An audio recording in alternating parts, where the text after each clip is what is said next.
ने तारिक से अब सवाल हम करेंगे। जुनैद भाई, एक जो है सवाल मैंने ये भी किया था कि क्या जब हम इंटरनेशनली अपनी वेबसाइट की रैंकिंग ऊपर ले जाते हैं एसईओ के ज़रिए तो पाकिस्तान में भी बढ़ जाती है? एक सवाल ये था। दूसरा ये है कि किसी भी वेबसाइट की कितनी साइट एज हो, कितनी देर से वो मौजूद है, तो उससे क्या एडवांटेज मिलता है?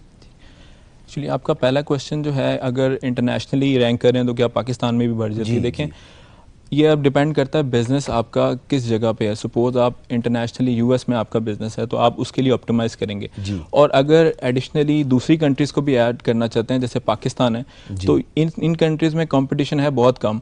अगर आपने इंटरनेशनली ऑप्टिमाइज़ किया होगा, आप जस्ट थोड़े से ऑन पेज ऑप्टिमाइज़ करके पाकिस्तान में और दूसरी किसी भी छोटी कंट्री में बड़े इजीली रैंक कर सकते हैं, क्योंकि यूएसए में रैंक करने के लिए एक्चुअली ज़्यादातर मेहनत तो आपकी वहाँ पे लगी है। आपने बैकलिंक बनाए हैं, वेबसाइट की अथॉरिटी बनाई है, तो सबसे ज़्यादा टाइम इंटरनेशनली ही लगता है। इंटरनेशनली के बाद आप लोकली अगर जाना चाहते हैं, यानी कि छोटी कंट्रीज़ में जैसे कंपटीशन कम होता है, ऑब्वियसली पाकिस्तान में मार्केट इतनी इस्टेब्लिश नहीं है। सपोज़ यूएसए के अंदर या यूके के अंदर अगर आप कहते हैं रेंट ए कार के बिज़नेस को मैंने रैंक करना है, ऑलरेडी 10-15 साल से लोग वहाँ पे काम कर रहे हैं, लेकिन पाकिस्तान में अभी अभी अवेयरनेस 4-5 साल हुए हैं, अवेयरनेस आई है, तो लोग इतने ज़्यादा ऑनलाइन नहीं गए, इसलिए कंपटीशन काफ़ी कम है यहाँ पे। तो यहाँ पे निस्बतन कम है, यानी कि कंपटीशन, तो ईजिली रैंक हो जाती है वेबसाइट। जो इंटरनेशनली वेबसाइट ऑप्टिमाइज़ प्रॉपर्ली है, तो इन कंट्रीज़ में उनको ऑप्टिमाइज़ करना बड़ा आसान है। ओके। ये और वेबसाइट कितनी पुरानी हो तो कितना फ़ायदा होता है?